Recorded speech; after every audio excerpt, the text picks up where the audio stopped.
दर्पणकार बाळशास्त्री जांभेकर यांच्या जयंतीनिमित्त पत्रकार दिनाचे औचित्य साधत अकोले तालुक्यातील राजूर येथील स्वामी समर्थ माध्यमिक विद्यालयात मराठी पत्रकार परिषदेच्या वतीनं अकोले तालुक्यातील पत्रकारांचा माजी आमदार वैभवराव पिचड यांच्या हस्ते सन्मान करण्यात आला। यावेळी राजूर पोलीस ठाण्याचे सहाय्यक पोलीस निरीक्षक प्रवीण दात्रे, राजूरचे उपसरपंच संतोष बनसोडे, स्वामी समर्थ शिक्षण संस्थेचे सचिव शांताराम काळे, विद्यालयाच्या मुख्याध्यापिका मंजुषा काळे, पत्रकार परिषदेचे जिल्हाध्यक्ष अमोल वैद्य, डिजिटल इलेक्ट्रॉनिक मीडियाचे अध्यक्ष गणेश आवारी तसेच प्रशांत देशमुख, आबासाहेब मंडलिक, अमोल पवार आणि अकोले तालुक्यातील सर्व पत्रकार बांधव उपस्थित होते। यावेळी माजी आमदार वैभव पिचड यांनी मार्गदर्शन केलं। प्रतिनिधी अण्णासाहेब चौधरी, MH मराठी, राजूर, अहमदनगर।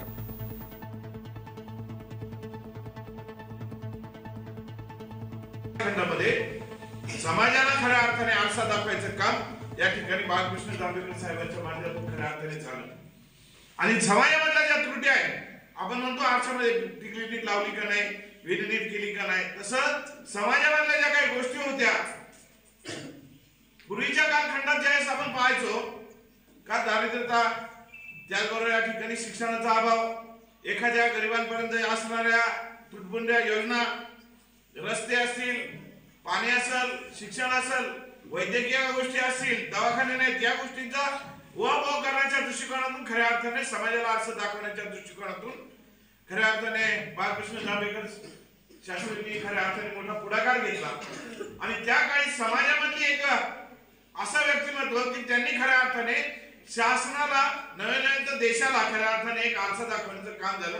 त्यांच्या माध्यमातून लोकांच्या गरजा, लोकांच्या सुविधा लोकांपर्यंत प्रत्येक शासकीय अधिकारी किंवा शासकीय माणूस लोकांपर्यंत पोहोचू शकत नाही, अशा कालखंडात खऱ्या अर्थाने बाळकृष्ण जांभेकर साहेबांनी त्यावेळेस खऱ्या अर्थाने हा समाजाला आरसा दाखवून लोकांच्या प्रश्नात खऱ्या अर्थाने आपल्या वर्तमानपत्रामध्ये मांडून ते प्रश्न सोडवण्याची खऱ्या अर्थाने भूमिका घेतली। अशा त्यांच्या आजच्या या जन्मदिनी आज मी त्यांना या ठिकाणी आदरांजली या ठिकाणी व्यक्त करतो। तसेच कालखंडामध्ये समाजाला खऱ्या अर्थाने आरसा दाखवायचं काम या ठिकाणी बाळकृष्ण जांभेकर साहेबांच्या माध्यमातून खऱ्या अर्थाने झालं।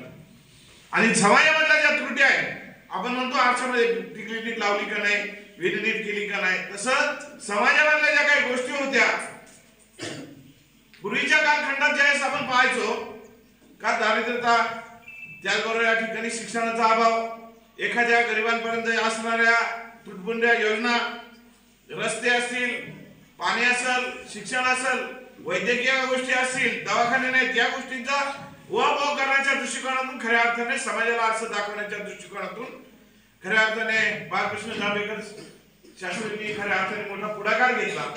आणि त्या काळी समाजामधली एक असं व्यक्तिमत्व की त्यांनी खऱ्या अर्थाने शासनाला नव्हे तर देशाला खऱ्या अर्थाने एक आरसा दाखवण्याचं काम झालं। त्यांच्या माध्यमातून लोकांच्या गरजा, लोकांच्या सुविधा लोकांपर्यंत प्रत्येक शासकीय अधिकारी किंवा शासकीय माणूस लोकांपर्यंत पोहोचू शकत नाही, अशा कालखंडात खऱ्या अर्थाने बाळकृष्ण जांभेकर साहेबांनी त्यावेळेस खऱ्या अर्थाने हा समाजाला आरसा दाखवून लोकांच्या प्रश्नात खऱ्या अर्थाने आपल्या वर्तमानपत्रामध्ये मांडून ते प्रश्न सोडवण्याची खऱ्या अर्थाने भूमिका घेतली। अशा त्यांच्या आजच्या या जन्मदिनी आज मी त्यांना या ठिकाणी आदरांजली या ठिकाणी व्यक्त करतो। तसेच कालखंडामध्ये समाजाला खऱ्या अर्थाने आरसा दाखवायचं काम या ठिकाणी बाळकृष्ण जांभेकर